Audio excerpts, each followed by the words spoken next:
a century, this toy obeyed that toy. If you need me, find a way not to. What is up, everybody? Jeremy Eisenfire here, and welcome to the channel. Season 3, Episode 2 of Foundation is here, and after 150 years of being in cryosleep, it appears that Gail and Harry are back to face the Mule, who made quite the entrance in Episode 1 when showing off the extent of his power. And during the 150 years that they were away, we find out that Empire has severely diminished in power as the Foundation has exponentially grown to almost 800 planets, just as the third crisis is on the horizon.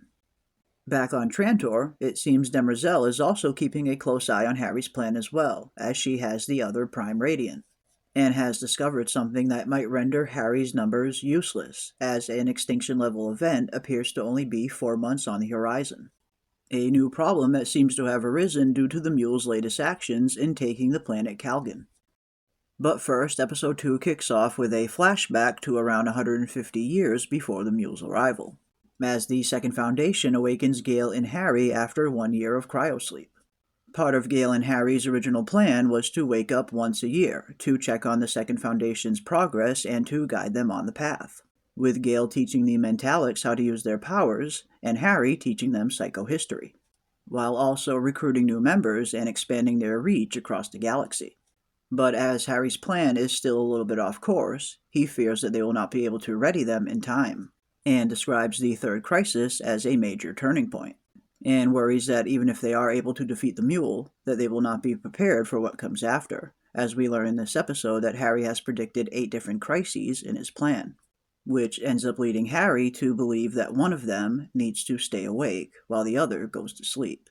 And since Gail's destiny is ultimately to face the Mule, Harry elects himself to stay behind. But unfortunately for Gail and Harry, the next time Gail awakens is only 4 years before the Mule's arrival, as Harry is now a very old man, and explains to Gail that if they defeat the Mule and go on to beat every one of the 8 crises that are coming, they are eventually heading back for the Invictus. But one thing I'm really enjoying so far about Episode 2 is the deeper look that we're getting at this newest batch of Cleons, who appear to be vastly different from every other Cleon that we have seen up until this point. Starting with the new Dawn, who already appears to have a pretty good head on his shoulders as he handles himself quite well at the Galactic Council meeting. And then of course we meet the current Dusk, who also appears to be quite different from the previous ones as well, as he is only 10 days away from his ascension and fears the end, and appears to be scrambling to try and buy himself more time. And then of course we have my favorite out of the bunch, the new Day, who at first glance appears to be an irresponsible stoner, but once you take a little bit of a deeper look, you find that he is actually quite complex and much different from any other Day that we've ever seen. Up until this point, just about every Day that we have met has had a very similar tone and temperament, with each being a ruthless dictator. But here, this Day appears to not want anything to do with ruling at all, and prefers to spend his time gambling with his friends and inhaling spores, and also appears to have a deep disdain for Demerzel, a vast difference from all of the previous relationships we have seen between her and Day.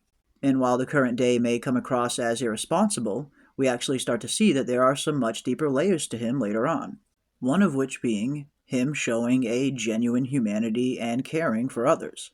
One of the more interesting moments we get with the new Day was during the gambling scene, where we see not only is he stealing antiques to gamble with his friends, but we also find out that one of his friends has a sick daughter, who Day genuinely seems disappointed that he cannot do more for, showing a level of humanity that we have not seen in any of the previous Days.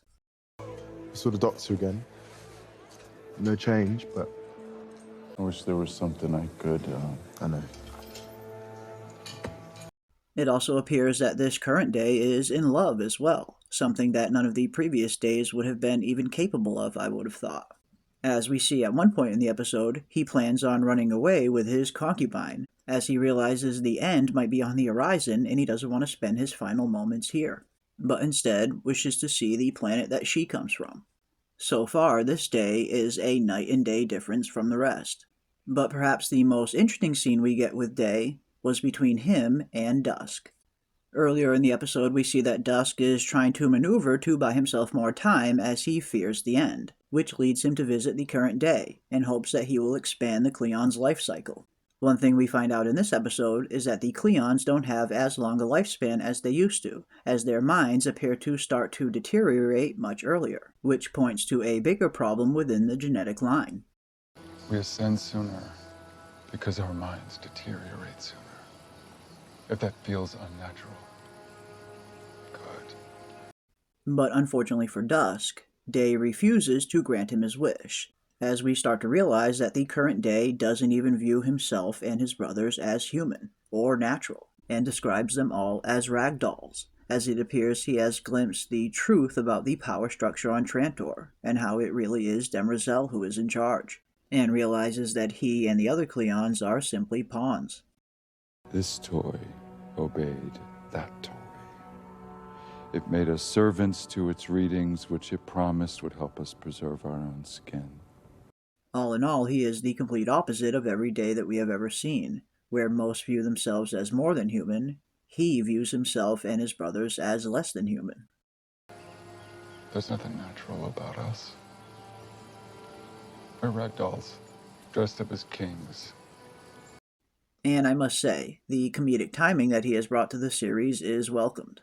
And overall, I look forward to seeing where his storyline is going to go. Back at the Second Foundation, however, we see some of Harry's final moments. And just as he's nearing the end, we see the same entity that previously gave him his human body back appear once again, who appears to take him through a rift in space and time, one that is generated without spacers or a whisper drive. Begging the question, where exactly did Harry go, and who or what exactly is this entity? One answer of which we do appear to find out in this episode.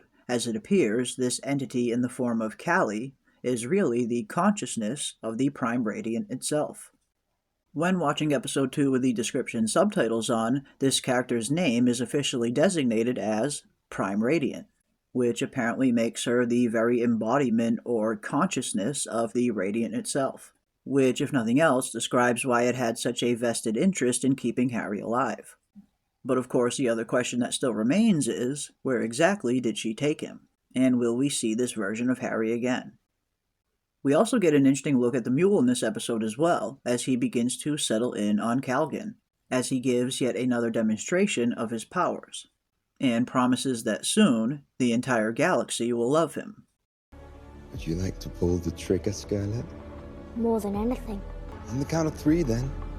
Do you think I'm a monster? We also get an interesting look at one of the descendants of Hobart Mallow in this episode as well. It appears that Hobart Mallow's family would go on to establish the Alliance of Traitors, although the current Mallow wants nothing to do with the Traitors or with the Third Crisis, as the Second Foundation attempts to recruit him in order to get closer to the Mule.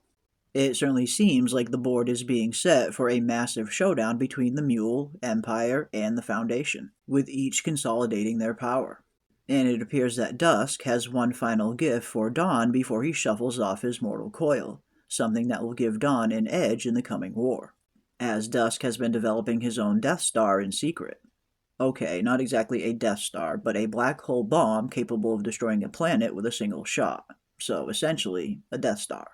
And just as the episode ends, we see Dawn is preparing to have his first meeting with Gail now that she is awake, which makes you wonder if there is a Foundation-Empire alliance on the horizon. After all, if there was ever a big enough threat to both of these factions, it would indeed be the Mule. So if they were ever going to team up, I suppose it would be now. Or could we potentially see these 3 factions descend into chaos? I suppose only time will tell. But up until now, I am really enjoying Season 3 of Foundation, and more in particular, I feel like these new versions of Day, Dawn, and Dusk have been by far the most intriguing ones we have seen thus far. And with the Mule's arrival, it appears that things are going to get a lot worse before they get better. But overall, I would give Episode 2 a solid 8 out of 10. It was a great character development episode where we got to learn a ton about our new cast this season, along with maneuvering some very interesting pieces into place for future episodes. But that is going to do it for my breakdown of Episode 2 of Foundation, and definitely leave your thoughts and comments down below. What stood out to you the most in Episode 2, and what storylines are you looking forward to the most?